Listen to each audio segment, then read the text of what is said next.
नमस्कार, मैं अंजू रंजन सिद्धिप्रिया एस्ट्रोलॉजी में आपका स्वागत करती हूँ। सबसे पहले तो वसंत पंचमी की हार्दिक शुभकामनाएं। अभी तक हमने जो डिस्कस किए थे डिफरेंट टॉपिक्स, उसके बाद जो आज हम डिस्कस करने वाले हैं वह है असेंडेंट इन डिफरेंट हाउसेस। सबसे पहले तो चलिए हम ये जानते हैं कि असेंडेंट कहते किसे हैं। जो न्यू कमर्स हैं या बिगिनर्स हैं, उन्हें यहाँ पर आकर बहुत ही कन्फ्यूज़न होती है। वो समझ नहीं पाते कि असेंडेंट कौन है या असेंडेंट किसको मानना चाहिए। जो वहाँ पर हमारा फर्स्ट हाउस में जो हमारे प्लैनेट हैं वो हैं, या जो हमारा राशि लॉर्ड है वो है। तो सबसे पहले चलिए हम देखते हैं कि असेंडेंट कहते किसे हैं।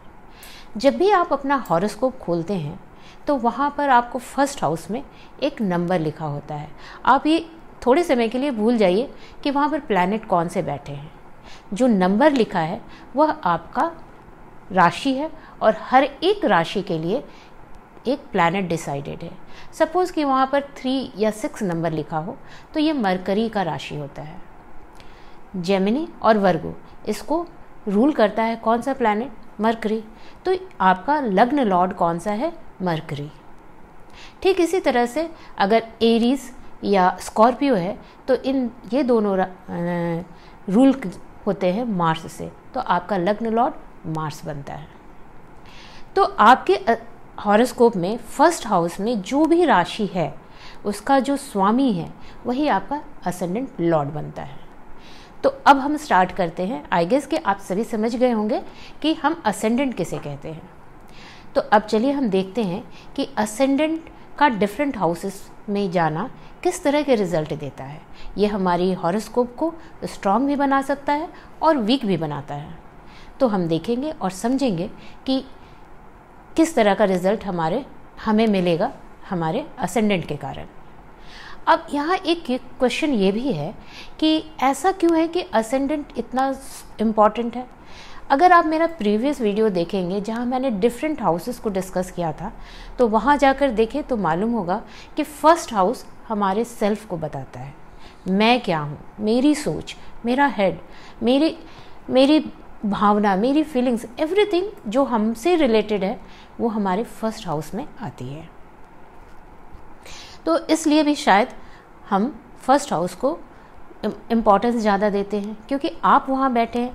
और उसके बाद जो डिफरेंट हाउसेस होते हैं 1 से लेकर के 12 तक, वो सब आपके लिए काम करते हैं। जैसे फर्स्ट हाउस आप हैं तो सेकंड हाउस में आपकी फैमिली है या आपकी स्पीच है, एंड इस तरह से हम आगे बढ़ते हैं। तो चलिए इतना डिटेल में नहीं जाते हैं। आई गेस कि आप सभी को समझ में आ गया होगा कि असेंडेंट किसे कहते हैं या असेंडेंट का इतना इम्पोर्टेंस क्यों है। अब हम देखते हैं कि चलिए स्टार्ट करते हैं हम असेंडेंट इन फर्स्ट हाउस से।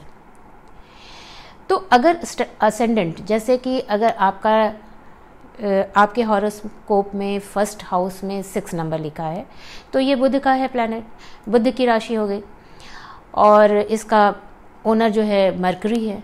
अगर बुध उसी घर में बैठा है तो वो किस तरह का रिजल्ट देगा। यहाँ पर मैं बुध की बात नहीं करूँगी, मैं इन जनरल कोई भी प्लैनेट अगर अपने ही फर्स्ट हाउस में बैठा है, जो असेंडेंट है वो अगर फर्स्ट हाउस में ही बैठा है तो वो किस तरह के रिजल्ट देगा।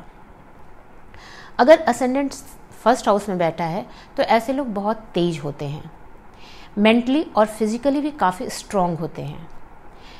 ये हैप्पी रहना जानते हैं, या ऐसे भी बोल सकते हैं कि किसी भी सर्कमस्टांसेस में अपने लिए हैप्पीनेस ढूंढ लेते हैं। वो इतना किसी भी चीज़ से परेशान होकर के दुखी रहना नहीं जानते।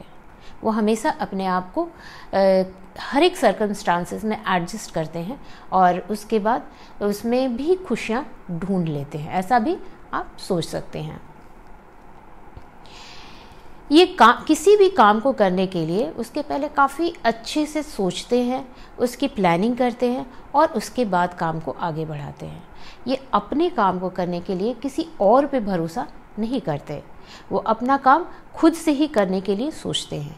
ये काफ़ी इंटेलिजेंट भी होते हैं। अगर आप इसका नेगेटिव पॉइंट देखेंगे, अगर सपोज़ कि वहाँ पे जो भी प्लैनेट बैठा है वो डिग्रिकली काफ़ी वीक है तो ऐसे में ये कुछ नेगेटिव रिज़ल्ट भी देता है। तो अब नेगेटिव रिज़ल्ट इसके क्या हो सकते हैं, चलिए हम वो जानते हैं। अगर प्लैनेट की डिग्निटी अच्छी नहीं है, बलाबल अच्छा नहीं है, तो ऐसे लोग ऐसे सिचुएशन में ये लोग काफ़ी सेल्फिश होते हैं। ये लोग रिलीजन को फॉलो नहीं करते, धर्म को फॉलो करने वाले नहीं होते हैं। अब अगर हमारा असेंडेंट सेकंड हाउस में हो तो क्या होता है? ऐसे लोग की अर्निंग सेल्फ एफर्ट से होती है। इनके अंदर डिटर्मिनेशन और हार्ड वर्क भी काफ़ी ज़्यादा होता है। ये लोग दूरदर्शी होते हैं और सोसाइटी में काफ़ी रिप्यूटेड माने जाते हैं। इन्हें फैमिली और फैमिली मेम्बर्स दोनों से बहुत प्यार होता है।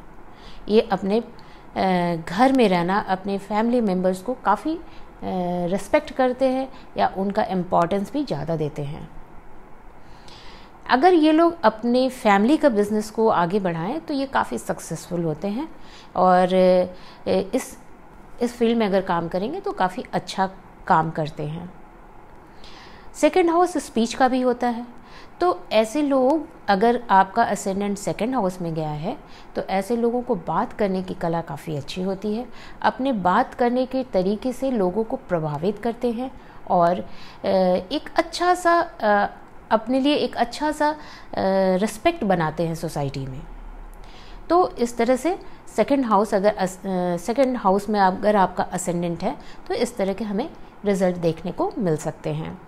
अब इसका नेगेटिव पार्ट अगर हम देखें तो मनी मैटर से अगर रिलेटेड, इन लोगों को मनी मैटर से रिलेटेड प्रॉब्लम आ सकती है। घर का सारा पैसा हो सकता है कि आप गलत डिसीज़न ले तो उसके कारण वेस्ट हो जाता है और पढ़ाई पर ये लोग पूरा ध्यान नहीं दे पाते। इनको आँख और दांतों की प्रॉब्लम हो सकती है। इस तरह की चीज़ें हमें छोटी मोटी परेशानियां जो अगर आपका असेंडेंट सेकंड लॉर्ड में जाता है तो देखने को मिलती हैं। अब यदि असेंडेंट आपका थर्ड हाउस में गया है तो वह किस तरह के रिजल्ट देगा? थर्ड हाउस में असेंडेंट का जाना आपके पराक्रम को बहुत स्ट्रॉन्ग बनाता है। ये ऐसे लोगों का पराक्रम बहुत ही अच्छा होता है। ये अपनी मेहनत से आगे बढ़ते हैं। ये काफ़ी हार्ड वर्किंग होते हैं। अगर प्लैनेट का बलाबल अच्छा हो, डिग्निटी अच्छी हो, तो ऐसे में ये देखने को मिलता है कि इनके भाई बहन जो हैं वो काफ़ी अच्छी जगह पे रहते हैं। वो काफ़ी स्ट्रांग होते हैं हर तरह से।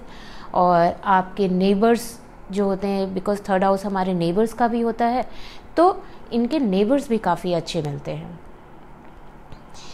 ये लोग अपने पड़ोस में, आसपास में काफ़ी मिलजुल करके रहते हैं और अच्छे से रहते हैं। इनकी राइटिंग स्किल काफ़ी अच्छी होती है और साथ ही साथ कम्युनिकेशन स्किल भी अच्छी होती है। इन लोगों को एडवेंचर स्पोर्ट्स में काफ़ी इंटरेस्ट होता है। मे बी अगर और सारी चीज़ें अच्छी हों, सपोर्ट में हों, तो ये इस तरह के जो भी एडवेंचर स्पोर्ट्स हैं उसको कर सकते हैं, या जो भी आउटडोर स्पोर्ट्स है जैसे क्रिकेट है, फुटबॉल है, तो इस तरह के स्पोर्ट्स में ये काफ़ी अच्छा परफॉर्म कर सकते हैं। जो लोग भी इस तरह के स्पोर्ट्स में हैं उन्हें थर्ड हाउस का भी सपोर्ट काफ़ी अच्छा होना ज़रूरी होता है। अगर नेगेटिव एस्पेक्ट इस का देखें तो अगर यहाँ पे जो आपका असेंडेंट है वो अगर किसी क्रूर ग्रह के साथ बैठा हो, या उस पर उसकी दृष्टि हो, या डिग्रिकली काफ़ी वीक हो, तो ऐसे में देखा जाता है कि जो नेटिव है उसको बहुत ज़्यादा मेहनत करनी पड़ सकती है। उनके नेचर में थोड़ा अग्रेशन होता है और उनको नेक और सोल्जर की प्रॉब्लम हो सकती है। अब यदि असेंडेंट आपका फोर्थ हाउस में है तो यह किस तरह का रिजल्ट देगा? अगर असेंडेंट फोर्थ हाउस में है तो ये काफ़ी अच्छी स्थिति मानी जाती है। ऐसे लोगों को अपनी माता का काफ़ी अच्छा सपोर्ट होता है। उनको और बच्चे जो हैं, जो भी असेंडेंट है हमारा नेटिव है, उसे भी माँ से बहुत ज़्यादा लगाव होता है। ये लोग पढ़ाई पे बहुत ही अच्छा से ध्यान देते हैं। रियल एस्टेट का बिज़नेस या इस तरह का जो भी बिज़नेस होता है, या व्हीकल का बिज़नेस, तो इस तरह के बिज़नेस में ये काफ़ी अच्छा कर सकते हैं। इन लोगों को एंसेस्ट्रल एंसेस्ट्रल तो नहीं बोल सकते, लेकिन हाँ इनको एग्रीकल्चरल प्रॉपर्टी ज़्यादा होगी, या ऐसा कुछ भी जिसमें कि जैसे बड़े बड़े हो सकता है आपके पास एक से ज़्यादा कई घर हो सकते हैं और उससे आपको इनकम मिले, या आपका बहुत ज़्यादा खेत है, इस तरह की चीज़ें हैं जिससे भी आपको, जैसे कि आपको एक सेट इनकम, अच्छा खासा इनकम मिलेगा। तो इस तरह की चीज़ें अगर आपका 4th हाउस में असेंडेंट है तो ये देखने को मिलता है। ये लोग इमोशनली भी काफ़ी बैलेंस्ड होते हैं, लेकिन यदि आपका प्लैनेट आपका जो है वीक है तो इस केस में आपको जो थोड़ी प्रॉब्लम आती है वो ये होती है कि इनको इमोशनल प्रॉब्लम रहती है, अपनी मदर का उतना सपोर्ट नहीं मिलता जितना उनको मिलना चाहिए, उनको पीस ऑफ माइंड भी नहीं होता, कहीं ना कहीं वो मन से हमेशा परेशान ही रहते हैं कि चाहे वो किसी भी तरह की उनके पास समस्या लगी रहती है और वो परेशानी में रहते हैं। ये ऐसा इसलिए होता है क्योंकि आपका प्लैनेट वहाँ पर वीक है। अब चलिए देखते हैं कि अगर हमारा असेंडेंट 5th हाउस में गया है, हमारा लग्नेश, हमारा लग्न लॉर्ड अगर 5th हाउस में है तो वह किस तरह के रिजल्ट देगा। अगर 5th हाउस को हम ट्राइन हाउस भी कहते हैं और इसे हम भाग्य का स्थान भी कहते हैं। अगर हमारा असेंडेंट 5th हाउस में जाता है तो यह एक बहुत ही अच्छी स्थिति मानी जाती है, इसे हम काफ़ी शुभ मानते हैं,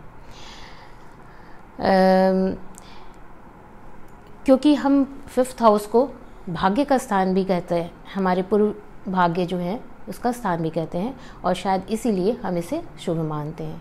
और एक तरह से ये 5th हाउस, 1st हाउस का 5th हाउस में जाना ये एक तरह का राजयोग भी बनाता है। तो ऐसे लोग काफ़ी सुखी होते हैं और ये पोजीशन उनके फादर के लिए भी काफ़ी सपोर्टिव होती है। ऐसे में आप देखेंगे कि जिनका भी लग्न लॉर्ड 5th हाउस में गया है उनके फादर को उसके जन्म के बाद से अच्छी लाइफ में काफ़ी प्रोग्रेस होती है, वो अच्छा राइज करते हैं। ये लोग रिलीजियस भी होते हैं और साथ ही साथ क्रिएटिव भी होते हैं। अगर आपका लग्न लॉर्ड 5th में है और इसका कनेक्शन 10th या 11th हाउस से बनता है तो आप अपने क्रिएटिविटी से अर्न करते हैं, आपके अंदर जो क्रिएटिविटी है वही आपका सोर्स ऑफ इनकम भी बनता है। इन लोगों का क्रिएटिव फील्ड में काफ़ी अच्छा पकड़ होता है और ये काफ़ी अच्छा राइज करते हैं। ये काफ़ी मेंटली स्ट्रॉन्ग होते हैं, इंटेलिजेंट होते हैं और काफ़ी सभ्य व्यवहार होता है इनका। लेकिन इन्हें थोड़ी सी प्रॉब्लम ये होती है कि यंग एज, आई गेस कि 15-16 साल तक के एज में इन्हें काफ़ी हेल्थ से रिलेटेड इश्यूज देखने को मिलती है। वो किसी न किसी तरह से बीमार रहेंगे या छोटी मोटी परेशानियां लगी रहती हैं, स्वास्थ्य से संबंधित छोटी मोटी परेशानियां उनको लगी रहती हैं। अगर नेगेटिव पॉइंट इसका देखा जाए तो ऐसे लोग काफ़ी रेस्टलेस हो जाते हैं, मेडिटेशन नहीं कर पाते हैं और इनको ट्रबल आती है रोमांस में या डेटिंग में, इस तरह की प्रॉब्लम इनको आ सकती है। या अगर ये आपका काफ़ी एफ्लिक्टेड है 5th हाउस, लग्न लॉर्ड भी वहाँ पर बैठा है और एफ्लिक्टेड भी है, तो बहुत सारे केसेस में ये देखा जाता है कि आपको बच्चे के जन्म में प्रॉब्लम होती है, मिसकैरेज होने के चांसेस हो सकते हैं या फिर उससे आपको बच्चे से रिलेटेड कुछ प्रॉब्लम लगी रहेगी आपको अपने लाइफ में। अब हम देखते हैं कि अगर आपका असेंडेंट 6th हाउस में है तो वो किस तरह के रिजल्ट देगा। अगर आपका असेंडेंट 6th हाउस में जाता है तो ऐसे लोग का पूरा फोकस अपने जॉब पे होता है, वो हमेशा अपने जॉब से अर्न करते हैं और लाइफ में आगे बढ़ते हैं। इनके पास जो है काफ़ी अच्छी कैपेसिटी होती है कि दूसरों के साथ डील करने की, और इनको अगर आपका ये स्ट्रॉन्ग है तो आपको अपने मामा या नाना इस तरह अपने मैटरनल साइड से काफ़ी स्ट्रॉन्ग सपोर्ट भी मिलता है। अगर 6th हाउस में आपका असेंडेंट गया है तो ऐसे लोगों को अपने मैटरनल साइड से काफ़ी अच्छा सपोर्ट रहता है। और वो हमेशा उनके हेल्प के लिए आगे बढ़ते हैं। इनके अंदर में साथ ही साथ यह भी देखा जाता है कि इनको रोग से लड़ने की अच्छी क्षमता होती है। ये किसी भी डिजीज़ से फाइट करने में इनको बहुत ही सपोर्ट मिलता है। ये तो हो गई कि अगर आपका असेंडेंट 6th हाउस में है तो किस तरह के रिज़ल्ट देगा, और अगर ये आपका थोड़ा सा वीक है, उसका जो प्लैनेट बैठा है वो उतना स्ट्रॉन्ग नहीं है, उसका डिग्रिकली ये थोड़ा वीक है, तो हमें इसके नेगेटिव रिज़ल्ट मिलते हैं। और ये नेगेटिव रिज़ल्ट किस तरह के होंगे तो वो हम देखते हैं। तो इस तरह के लोगों को, अगर आपका प्लैनेट यहाँ पर वीक है तो इनको लाइफ पे बहुत ज़्यादा स्ट्रगल करना पड़ता है।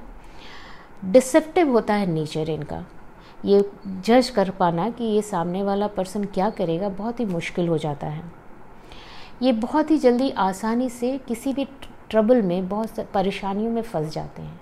एक्चुअली आपने आसपास में बहुत सारे लोगों को देखा होगा जो हमेशा किसी न किसी कारण से परेशानी में फंस जाते हैं, भले ही वो उसमें इन्वॉल्व नहीं होते हैं, लेकिन फिर भी परेशानी में फंसते हैं।